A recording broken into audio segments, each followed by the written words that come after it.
নমস্কাৰ। আজি 29 March 2026 Sunday. আজিৰ পৰা গোটেই সপ্তাহটোৰ বাবে মই ৰাশিফল কম, দুই এখন চিঠিপত্ৰ থাকিব। মেষ ৰাশিৰ পৰা মই মীন ৰাশিলৈ যাম। প্ৰথমতে মেষ ৰাশিৰ ফলাফল ওৱান্স এণ্ড শ্বৰ্টছ। এই দুখন কাৰ্ড মতে এই সপ্তাহটোত আপুনি অকণমান সাৱধানে থাকিব লাগিব। আপুনি যাত্ৰা কৰোঁতে সাৱধান হওক। বিশেষকৈ এই সপ্তাহটোৰ শেষৰ শেষ ভাগত আপুনি যাত্ৰা নকৰিব, কাৰণ বিভিন্ন ধৰণৰ অপয় অমংগল দেখুৱাই আছে। অৱশ্যে উত্তৰ দিশত যাত্ৰা কৰিব পাৰে। মেষ ৰাশিৰ জাতক জাতিকাসকলে ভ্ৰমণৰ সময়ত নিজৰ লগত বেলপাত ৰাখিব আৰু সদায় মৌ খাই যাত্ৰা কৰক।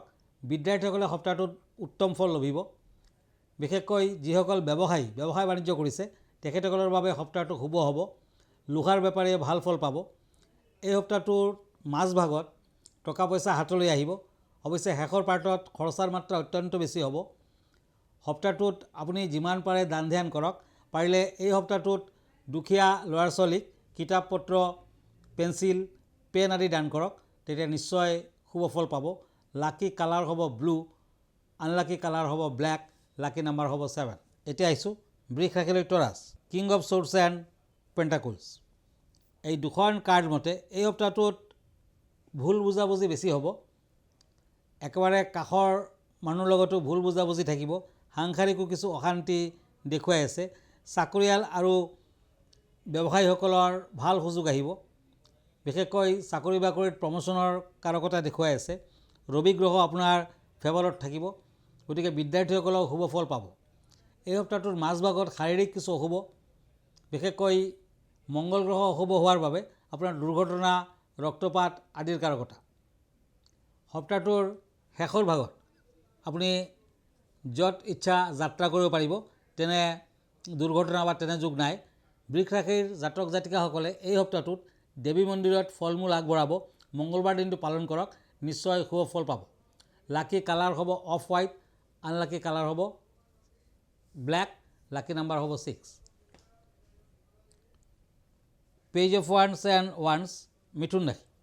মিথুন ৰাশিৰ জাতক জাতিকাসকলে, তাৰমানে যিসকলৰ জেমিনি লোকসকল এই সপ্তাহটোত দেহাৰ ফালেদি দুৰ্বলতা অনুভৱ কৰিব। পেটৰ বেমাৰত ভুগিব পাৰে।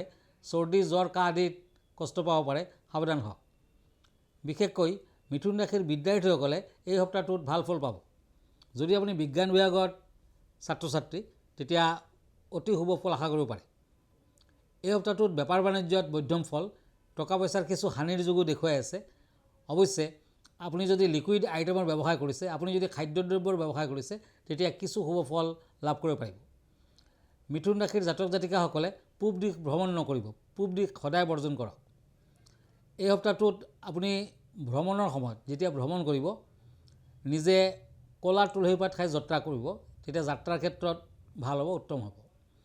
বিদ্যাৰ্থীসকলে শেষ পাৰ্টত যথেষ্ট ভাল ফল পাব আৰু ব্যৱসায় বাণিজ্যত শেষৰ ফালে টকা পইচা হাতলৈ আহিব আৰু আপোনাৰ সকলো দিশতে মন ভালে থাকিব। স্বাস্থ্য পিছৰ ফালে ভালে দেখুৱাই আছে। আপোনাৰ লাকি নাম্বাৰ হ'ব 3, লাকি কালাৰ হ'ব হোৱাইট, আনলাকি কালাৰ হ'ব ব্লু। এতিয়া আহিছোঁ কৰ্কট ৰাশিলৈ কেঞ্চাৰ, পেণ্টাকুলছ এণ্ড শ্বৰ্টছ। এই দুখন কাৰ্ড মতে সপ্তাহটোত শত্ৰু বৃদ্ধিৰ যুগ বেছি। শত্ৰুৱে আমনি কৰিব পাৰে। বিভিন্ন ক্ষেত্ৰত বাধা বিঘিনি আছে। অৱশ্যে এই সপ্তাহটোত আপোনাৰ সন্মান বৃদ্ধিৰ কাৰকতা। বিদ্যাৰ্থীসকলে শুভ ফল পাব। সপ্তাহটোত ভ্ৰমণৰ ক্ষেত্ৰত কিছু সাৱধানতা অৱলম্বন কৰিব লাগিব। বিদ্যাৰ্থীসকলে শেষৰ ফালে ভাল খবৰ পাব পাৰে আৰু যিসকলে উচ্চ শিক্ষা কৰিছে তেওঁলোকৰ বাবে ভাল। কৰ্কট ৰাশিৰ জাতক জাতিকাসকলে এই সপ্তাহটোত শনিদেৱৰ পূজা পাতল কৰক, শনি মন্দিৰ দৰ্শন কৰক, শনি মন্দিৰত চাকি বন্তি আগবঢ়াওক, ভাল হ'ব। পাৰিলে এটি লোহাৰ আঙুঠি মধ্যমাত পিন্ধক। সপ্তাহটোৰ একেবাৰে শেষৰ ফালে হঠাৎ আকস্মিক টকা পইচা লাভৰ কাৰকতা আৰু ব্যৱসায় বাণিজ্যত তেতিয়া অতি শুভ হ'ব, টকা পইচা হাতলৈ আহিব। এই সপ্তাহটোত আপুনি যদি কালাৰ ইউজ কৰে, ভাল কালাৰ ইউজ কৰিব খুজিছে, তেতিয়া অৰেঞ্জ কালাৰ ইউজ কৰক। আনলাকি কালাৰ হ'ব বাটল গ্ৰীণ, লাকি নাম্বাৰ হ'ব 4। ধন্যবাদ। মই এতিয়া এখন চিঠিলৈ গৈছোঁ, কাৰণ কেইবাখন চিঠি আমাৰ হাতত আহি পৰিছে। গতিকে এই সপ্তাহটোত এজনে লিখিছে চতৰ পূৰ্ণিমা আছে, কেতিয়া আৰু কেনেকুৱা কি কৰিব লাগিব। হয়, চতৰ পূৰ্ণিমা অতি শুভ উত্তম, এই সপ্তাহটোৰ 1 তাৰিখে পৰিব। গতিকে 1 এপ্ৰিল চতৰ পূৰ্ণিমা পুৱা ভাগত 7:06 বজাৰ পৰা আৰম্ভ হ'ব আৰু নেক্সট ডে 7:41 থাকিব। হিন্দু ধৰ্মত পূৰ্ণিমা ব্ৰত অত্যন্ত গুৰুত্বপূৰ্ণ। প্ৰতি মাহৰ শুক্লপক্ষৰ পূৰ্ণিমা তিথিত উপবাস পালন কৰা হয় আৰু চতৰ পূৰ্ণিমাটো বিশেষকৈ ভগৱান বিষ্ণুৰ পূজা পাতল কৰা অতি প্ৰয়োজন, তাৎপৰ্যপূৰ্ণ। এই দিনটোত ভগৱান চন্দ্ৰই নিজৰ পূৰ্ণ ৰূপত আৱিৰ্ভাৱ হয় আৰু এই উপলক্ষে তেওঁক পূজা কৰাটো অত্যন্ত ফলদায়ক হ'ব পাৰে। স্কন্দ পুৰাণ, পদ্ম পুৰাণ, নাৰদ পুৰাণ, ভৱিষ্য পুৰাণ আৰু মহাভাৰততো এই কথা উল্লেখ কৰা হৈছে। অতি পুণ্যৱান ব্ৰত ৰাখিব যদি আপুনি পাৰে, অতি পুণ্য লাভ কৰিব। আৰু চতৰ পূৰ্ণিমাত নদীত আপুনি গা পা ধুব, তৰ্পণ কৰিব। গংগাজল মিশ্ৰিত পানীৰে গা ধুব পাৰিলে আৰু ভাল আৰু সমৃদ্ধি হ'ব। লগতে আপুনি ঈশ্বৰৰ ওচৰত প্ৰাৰ্থনা কৰিব, মই মোৰ পৰিয়ালৰ লগত গোটেই বিশ্ববাসীয়ে যেন শুভ ফল পায় আৰু শুভ ফল লাভ কৰে, তেতিয়া আপোনাৰো ভাল হ'ব, সকলোৰে মংগল হ'ব। আৰু এখন চিঠিলৈ গৈছোঁ, তেখেতে লিখিছে হনুমান জয়ন্তী শুনিছোঁ এই মাহতে, কি হ'ব, কেনেকুৱা কি কৰিব লাগিব। হয়, অহা 2 এপ্ৰিল বৃহস্পতিবাৰ পৰিব হনুমান জয়ন্তী। পূৰ্ণিমা তিথিও আৰম্ভ হ'ব 1 এপ্ৰিলৰ পৰা, নেক্সট ডে পূৰ্ণিমা থাকিব আৰু হনুমান জয়ন্তী পালন কৰা হ'ব। বানৰ দেৱতা হিচাপে হনুমানৰ খ্যাতি অত্যন্ত বেছি আৰু হনুমান জয়ন্তী হনুমানৰ পূজা পাতল কৰা হয়। হনুমান চালিচা পঢ়িব লাগে, বজৰং কাণ্ড পাঠ কৰিব লাগে আৰু ভক্তসকলে নিজৰ আঞ্চলিক বিশ্বাস আৰু অনুসৰণ কৰা কেলেণ্ডাৰ অনুসৰি হনুমান জয়ন্তী পালন কৰে। উত্তৰ ভাৰতৰ ৰাজ্যসমূহত চতৰ পূৰ্ণিমাত হনুমান জয়ন্তী আটাইতকৈ জনপ্ৰিয়। বিশ্বাস কৰা হয় যে সূৰ্যোদয়ৰ সময়ত হনুমান দেৱৰ জন্ম হৈছিলে। হনুমান জয়ন্তীৰ দিনা মন্দিৰসমূহত সূৰ্যোদয়ৰ পূৰ্বে দোকমাকালৈতে আধ্যাত্মিক আলোচনা আৰম্ভ হয় আৰু সূৰ্যোদয়ৰ পিছত ইয়াক সমাপ্ত হয়।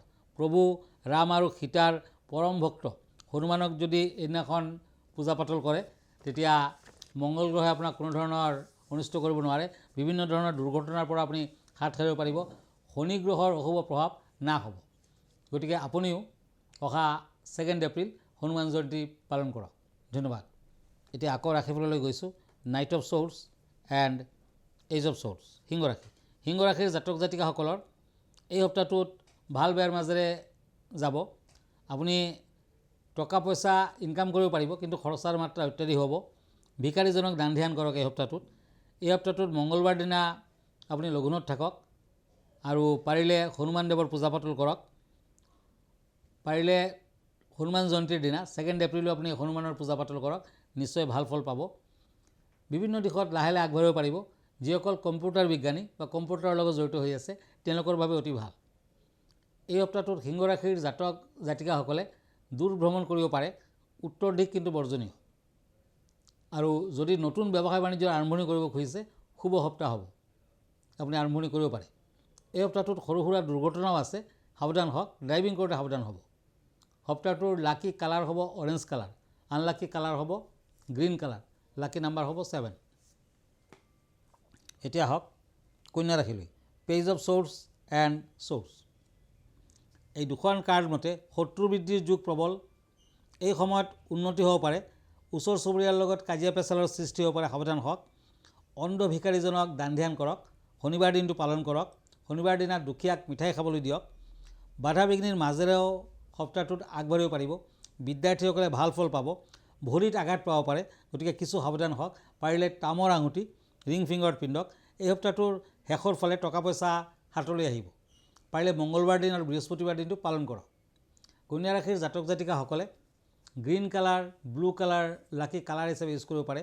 আনলাকি কালাৰ হ'ব হোৱাইট কালাৰ, লাকি নাম্বাৰ হ'ব 9। এতিয়া আহিছোঁ তুলা ৰাশিলৈ, কাপছ এণ্ড কাপছ। এই দুখন কাৰ্ড মতে মৰ্যাদা বৃদ্ধি, প্ৰমোশ্যন আদিৰ কাৰকতা। আপুনি আনৰ পৰা স্বীকৃতি পাব, সন্মান বৃদ্ধি হ'ব। এই সপ্তাহটোত যান বাহনৰ পৰা আঘাত পাব পাৰে, সাৱধান হ'ব লাগিব। মংগলবাৰ দিনটো পালন কৰক। বিদ্যাৰ্থীসকলে ভাল ফল লাভ কৰিব পাৰিব। উচ্চ শিক্ষাৰ যুগ দেখুৱাই আছে। যদি আপুনি ৰাজনীতিত আছে, কিছু শুভ সময়। এই সপ্তাহটোত বিদ্যাৰ্থীসকলে সপ্তাহটোৰ শেষৰ ফালে কিছু অশুভ ফল ভোগ কৰিব পাৰে, সাৱধান হওক। কৰ্মপ্ৰাপ্তিৰ যোগ দেখুৱাই আছে, গতিকে নিবনুৱাসকলে ভাল ফল পাব। এই সপ্তাহটোত আপুনি দান ধ্যান কৰক, হোৱাইট কালাৰ ইউজ কৰক, ব্লেক কালাৰ আনলাকি, লাকি নাম্বাৰ 8।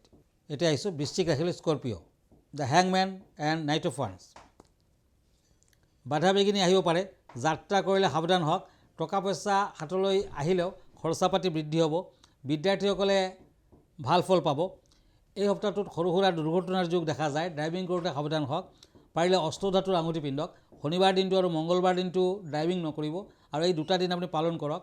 বিদ্যাৰ্থীসকলে ভাল ফল পাব, আৰু যিকোনো দিশতে আগবাঢ়িলে আপুনি লাহে লাহে আগবাঢ়ক, চাই চিতি আগবাঢ়ক, তেতিয়াই ভাল হ'ব। বৃশ্চিক ৰাশিৰ জাতক জাতিকাসকলে গ্ৰীণ কালাৰ ইউজ কৰক, ব্লেক কালাৰ আনলাকি, লাকি নাম্বাৰ 2। এতিয়া আহিছোঁ ধনু ৰাশিলৈ, চেৰিটেৰিয়াছ, পেণ্টাকুলছ এণ্ড টেম্পাৰেন্স। এই দুখন কাৰ্ড মতে আপুনি পাৰিলে হনুমান মন্দিৰত হালধীয়া কাপোৰ, লাড্ডু আদি আগবঢ়াওক। মংগলবাৰ দিনা মাংগলিক কৰ্ম নকৰিব। বৃহস্পতিবাৰ দিনটো পালন কৰক। ধনুৰাশিৰ জাতক জাতিকাসকলৰ শনিও কিছু অশুভ, মংগল গ্ৰহও কিছু অশুভ, গতিকে বাধা বিঘিনিৰ মাজেৰে আপুনি আগবাঢ়িব লাগিব। এই সপ্তাহটোত আপুনি পাৰিলে দূৰ ভ্ৰমণ নকৰিব, উত্তৰ দিশ বৰ্জনীয়। বিদ্যাৰ্থীসকলে উত্তম ফল পাব। ব্যৱসায় বাণিজ্যত আগবাঢ়িব পাৰে। চাকৰিয়ালৰ মধ্যম ফল, নিবনুৱাসকলৰ শুভ ফল। Lucky colour yellow and red, unlucky colour black, lucky number 4। এতিয়া আহিছোঁ মকৰ ৰাশিলৈ, কাপছ এণ্ড ওৱান্স। এই দুখন কাৰ্ড মতে বাধা বিঘিনিৰ মাজেৰেও আপুনি আগবাঢ়িব পাৰিব। আপুনি লাহে লাহে আগবাঢ়িলে সকলো দিশতে ফল পাব। বৃহস্পতি গ্ৰহটো আপোনাৰ শুভ, গতিকে টকা পইচা হাতলৈ আহিব। নতুন ব্যৱসায় বাণিজ্যৰ আৰম্ভণি কৰিব পাৰে।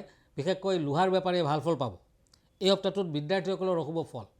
সপ্তাহটোৰ শেষৰ ফালে আপুনি কিছু শুভ ফল পাব, অৱশ্যে শত্ৰু বৃদ্ধিৰ যুগ প্ৰবল। এই সপ্তাহটোত আপুনি দান ধ্যান কৰক। আপুনি পাৰিলে শিৱ মন্দিৰত বেলপাত, গাখীৰ আদি দান কৰক, ভাল ফল আহিব। লাকি কালাৰ হ'ব স্কাই ব্লু আৰু হোৱাইট কালাৰ, আনলাকি কালাৰ হ'ব ৰেড, লাকি নাম্বাৰ হ'ব 3। এতিয়া আহিছোঁ কুম্ভ ৰাশিলৈ, পেণ্টাকুলছ এণ্ড চেৰিয়ট। এই দুখন কাৰ্ড মতে মূল্যৱান সা সম্পদ লাভ কৰিব পাৰিব। সপ্তাহটোত হাতলৈ টকা পইচা আহিব। কৰ্মচিন্তা ভাল হ'ব, উন্নত হ'ব। নতুন কোনো কামত হাত নিদিয়াই ভাল। বিশেষকৈ সপ্তাহটোৰ শেষৰ ফালে কিছু সফলতাৰ অভাৱ দেখুৱাই আছে। বিদ্যাৰ্থীসকলে শুভ ফল পাব। কমাৰ্চ বিভাগত যদি আপুনি যদি কমাৰ্চৰ ষ্টুডেণ্ট, তেতিয়া শুভ ফল আহিব। দূৰ ভ্ৰমণৰ সুযোগ পাব। সোণালী বৰণটো শুভ, ৰূপালী বৰণটো অশুভ, লাকি নাম্বাৰ 3। এতিয়া আহিছোঁ মীন ৰাশিলৈ, পেণ্টাকুলছ এণ্ড টেম্পাৰেন্স। মীন ৰাশিৰ জাতক জাতিকাসকলে মংগলবাৰ দিনটোত মাংগলিক কৰ্ম নকৰিব। পাৰিলে এই সপ্তাহটোত কৃষ্ণ মন্দিৰত সহায় ভাগ আগবঢ়াওক, যিকোনো দিনা কৰিব পাৰে। সূৰ্যদেৱক সেৱা কৰক। বিদ্যাৰ্থীসকলে উত্তম ফল লভিব। উচ্চ শিক্ষাৰ যুগ দেখুৱাই আছে। ব্যৱসায় বাণিজ্যত আগবাঢ়িব পাৰে। চাকৰিয়ালৰ মধ্যম ফল। এই সপ্তাহটোত আপুনি শত্ৰুৰ পৰা সাৱধান থাকক। কেছ মামলা মকদ্দমা আদিৰ যুগ দেখুৱাই আছে। প্ৰেম প্ৰীতিত অতি শুভ, বিয়া বাৰুৰ ক্ষেত্ৰত শুভ ফল দেখুৱাই আছে। এই সপ্তাহটোত ভ্ৰমণ কৰিলে আপুনি কৰিব পাৰে। মীন ৰাশিৰ জাতক জাতিকাসকলে লটাৰী নতুবা তেনেধৰণৰ খেলৰ যোগেদি টকা পইচা লাভ কৰিব পাৰে। গতিকে সপ্তাহটো ভালেই দেখুৱাই আছে। এই সপ্তাহটোৰ শেষৰ ফালে গাই গৰুক মিঠা ৰুটি খাবলৈ দিব। সপ্তাহটোত গ্ৰীণ কালাৰ ইউজ কৰিব পাৰে, ব্লু কালাৰ আনলাকি, লাকি নাম্বাৰ 6। ধন্যবাদ। আজি ইমানতে। আকৌ লগ পাম নেক্সট উইকত। আপুনি মোক ফেচবুকত পাব, ইনষ্টাগ্ৰামত পাব, ইউটিউবতো পাব। আৰু ব্যক্তিগতভাৱে মোৰ লগত লগ ধৰিব খুজিলে আগতীয়াকৈ এপইণ্টমেণ্ট লৈ ল'ব। আমাৰ ঠিকনা astrologer Kiro Yang, Ratnakuber gems and jewellery, Manipuri Basti, Paltan বজাৰ, গুৱাহাটী 7। ফোন নম্বৰটো হ'ল 8829911171। আৰু এটা নম্বৰ হ'ল 9957421212। আমাৰ ইমেইল এড্ৰেছটো হ'ল kiroyangastrologer@kiroyang.com। ধন্যবাদ, নমস্কাৰ।